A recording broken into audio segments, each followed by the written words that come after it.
अस्सलामु अलैकुम वरहमतुल्लाहि वबरकातुहू। मैं मोहम्मद अरशाद मदीना मुनव्वरा से इस वक्त आपकी खिदमत में हाज़िर हूँ। सबसे पहले दुरूद व सलाम पढ़ रहे हैं प्यारे नबी सल्लल्लाहु अलैहि वसल्लम पर। अल्लाहुम्मा सल्लि व सल्लिम व बारिक अला सय्यिदिना व नबिय्यिना व हबीबिना मुहम्मद व अला आलिहि व सहबिहि अजमईन।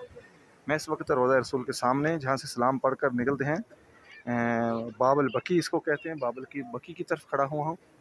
सामने मेरे रोज़ा रसूल है, आपको लाइव दिखा रहा हूँ। और देखें आप, लोग कहते हैं कि रोज़े का साया नहीं है, गुंबद खिज़रा का साया नहीं। ये देख लें आप, ये सामने गुंबद खिज़रा का साया है, क्योंकि असर की नमाज अभी हुई है।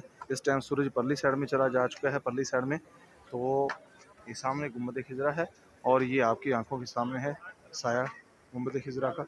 जो कवाल ऐसे बकवास करते हैं कि साया नहीं है आज भी गुंबद खिज़रा का, सब झूठ है, खाली कलाम है, खाली बात है।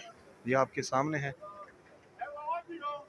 साये में क्या है? इसमें साया कोई चुरा के ले गया? साया कहाँ चला गया? इसमें क्या ऐसी खसूसियात हो सकती है? साये का इसके क्या तल्लुक़ है दीन के साथ? तक़वा होना चाहिए इंसान के अंदर, नबी का प्यार होना चाहिए, आप सल्लल्लाहु अलैहि वसल्लम के अहकामात पर अमल करना चाहिए। ये चीज़ें ज़रूरी हैं। इसमें साया नहीं है, फलाना नहीं है। ये देख रहे हैं आप साया, साया कहाँ जाएगा? सूरज को क्या क्या मसला है कि इसका साया ना दे? जब सूरज उसकी परली साइड में जाएगा तो ज़ाहिर है साया इधर ही आएगा। ये अपनी आंखों से देख लें, अच्छी तरह देख लें, ज़हन नशीन कर लें।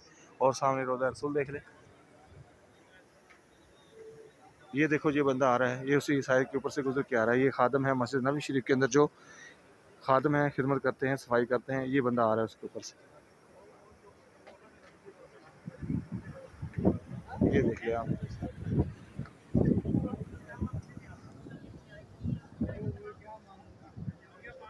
हाँ जी, और यकीन है